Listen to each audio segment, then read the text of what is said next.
Hello, good afternoon guys. Dito tayo ngayon sa ating project sa Pila Laguna. And week 2. Week 2 ng ating project and so far so good.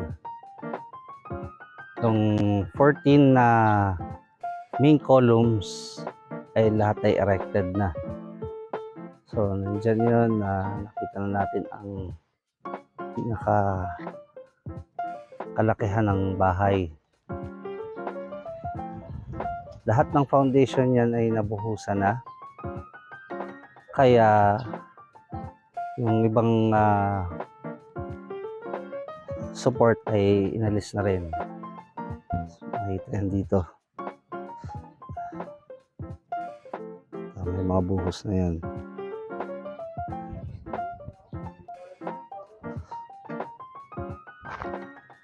So itong mga hukay na to, ito yung dadaanan ng ating mga tie beam na connecting sa bawat column.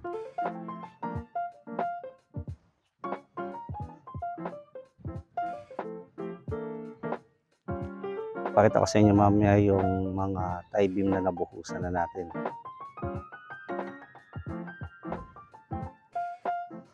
So currently 2 weeks, nung Monday, nagsimula kami magpabuhos ng foundation.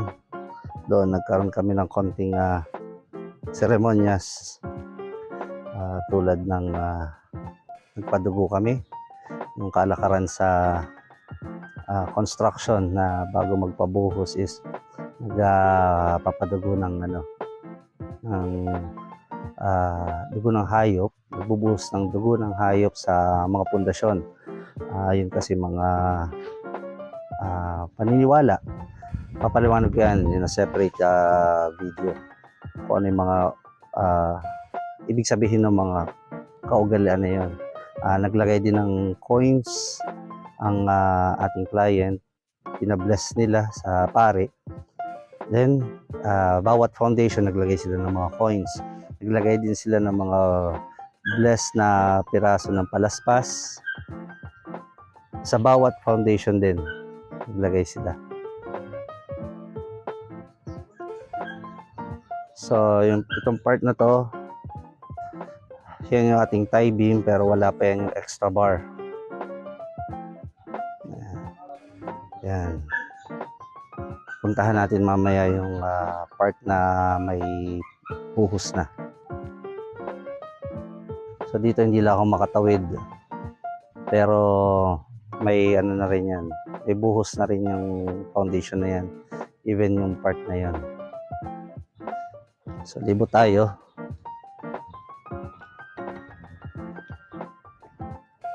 Mainit, maganda ang panahon. Kaya lang, laging kong bilin sa tao is laging maglagay ng pandong doon sa part na mainit para hindi sila mainitan. At the same time, lagi ugaling minum ng tubig para hindi ma-dehydrate.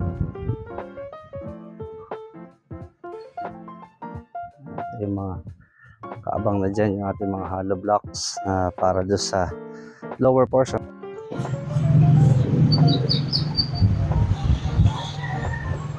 Ito yung part na nabuhusan na tie beam.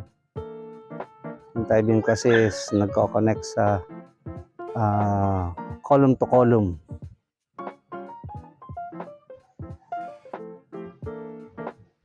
Paliwanag din natin, gagawa tayo ng video dyan kung ano ba ang purpose ng tie beam sa bawat structure.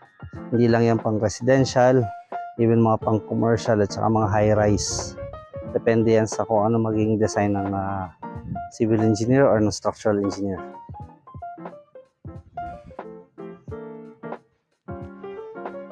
Dito tayo sa part na to.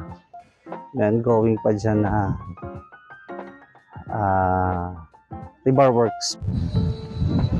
Ito naman sa part na to, ito na yung ating septic vault na nauna natin ipagawa. Dahil kasama na yung excavation nito doon sa nirentahan natin na backhoe. So ito around 70% done kasi kulang pa dito ang plastering at saka yung pipes and yung cover. Napabakpilan na rin yung part na nahukayan. So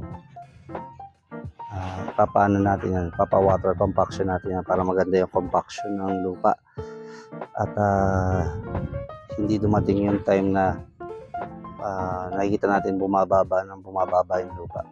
So kagandahan ngayon pagka medyo umuulan, nawa-water compact siya. So ito yan, 3 chamber na Poso Negro. Siguro papaliwanag natin yan sa sa ibang video.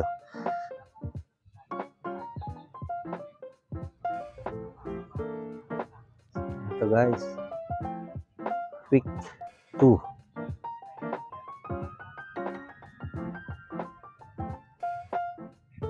By the way, itong phenolic board na makikita ninyo, ginagamit lang namin to sa mga ibang gamit dito sa construction, like ito na ang ginamit namin para higaan ng mga tao and madalas covering pagka mainit. So doon makikita ninyo may mga lumalabas na hindi authentic na phenolic board. So nagpipeel off yung pinaka film niya o yung covering. Dati maganda ang phenolic board, tumatagal lang hanggang 3 uses, pero ngayon hindi na maganda.